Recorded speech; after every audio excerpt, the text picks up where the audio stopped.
Going to start with the Irish Times. Connacht, the big winners is Schmidt embraces green energy. Klein ready for 80 minutes of hell against Exeter Chiefs. So it's the squad in action, squad analysis and preview of the Munster-Exeter game this weekend. And then, very quickly here, Bielsa admits to spying on all his championship rivals. Honours even and friends intact as Vieira's Nice hold out Henri's Monaco. So it'd be nice to live in Nice and Monaco, would be the two lads. It's a good lifestyle. They might be the two nicest jobs in world sport. There is a statement. Nicest. There's a statement. Not best, but like, yeah, I live in, you know, Ez, up the mountain, tootle over to training, where the sun always shines. Yeah, like it is still living in an environment which isn't particularly welcoming, I'd imagine, Monaco. Unless you're Thierry Henry, maybe.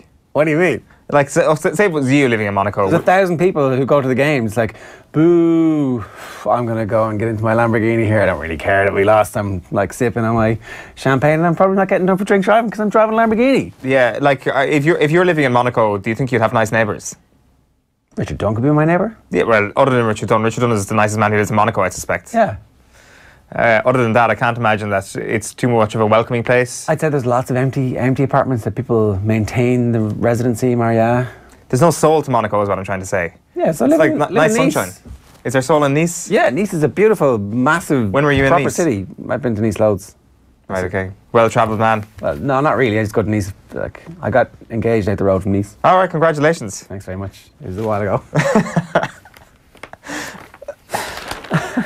Dub set to lose second Croke Park Super 8 game. Are they though? Are they really?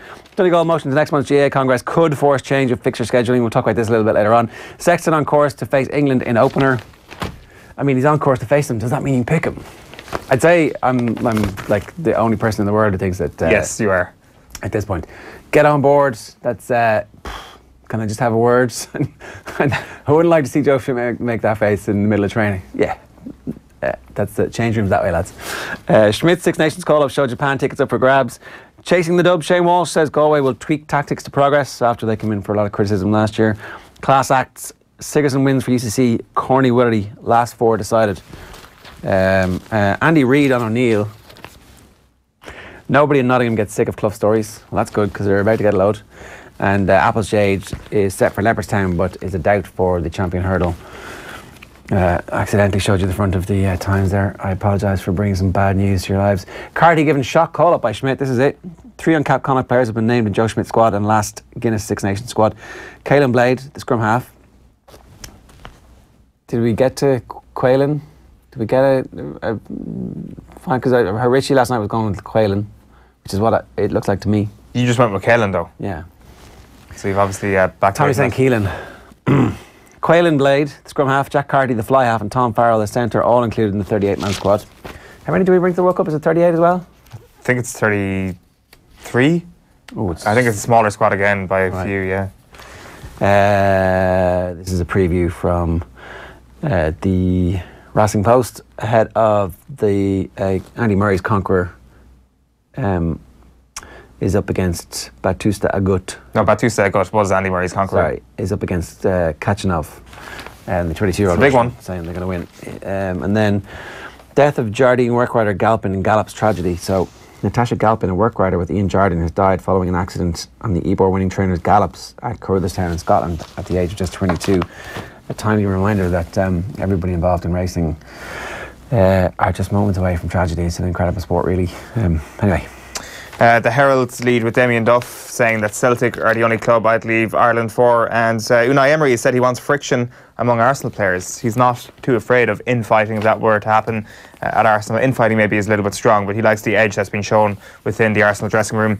Back page of the Sun, as we've already showed you, is I've spied on every team. Oh, behave. Madcap Argentine reveals full extent of undercover ops. And yeah, baby, he insists none of it has broke rules. Marcelo Bielsa, international man of mystery. Also inside the Sun, if you go inside on the page 54 at the bottom left, there is a little head of Marcelo Bielsa, which says, I'm not sure if you can see it here, where is Bielsa?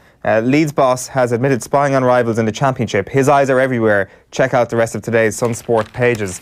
And each page you go through, there is a little Marcelo Bielsa head hidden there for you to spot. So you can play a game while you're reading the articles in the Sun this morning. It's an added incentive. Back page of the Mirror is drifting towards the end. Petit fears Ozil has lost desire and motivation and is sleepwalking into his retirement. It's an exclusive with John Cross this morning. The back page of the Irish Daily Mail is Byrne dumped. Carty called up ahead of Leinster star in the big shock in yesterday's Six Nations squad.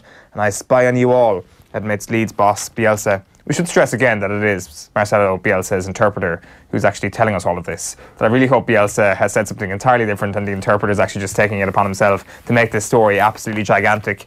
Back page of the Irish Daily Star is I sent all the spies, Bielsa's sensational admission. And is that a pun on I had all the pies? Yes. Is it? Yes. I sent?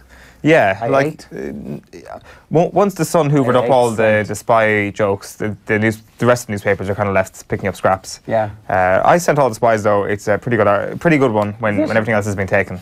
It's fine, like. No, it's terrible. What would you rather? I don't know. Give me something else. I mean, I haven't. Can you do better yourself? Well, it happened yesterday. At what time? 6 or 7 was it? Yeah, plenty of time for them to like come up with something better. No. Like what would you have said? I mean, if I had 5 hours, I think I could beat I sent all the spies.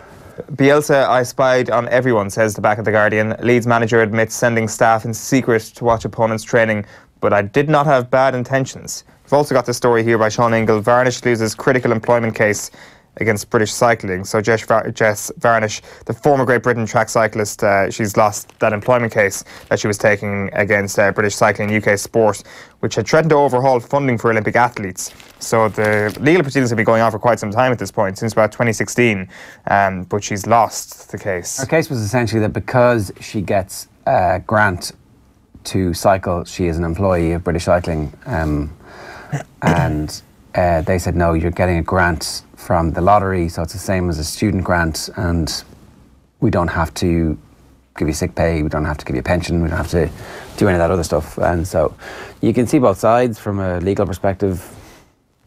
The way that is probably accurate, if it's also seemingly unfair. Mm-hmm. Like, she's paid to cycle. Yeah, it's kind of the ancillary cases within this. Like, she's now unable to pursue a claim for unfair dismissal, sex discrimination and detriment suffered for being a whistleblower against British cycling or UK sport, which you would suspect would have been the next case. Yeah.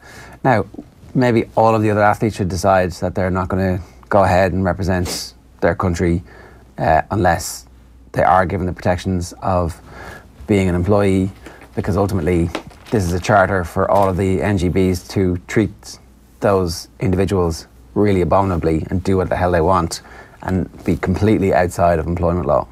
Yeah, not held to account really by anyone.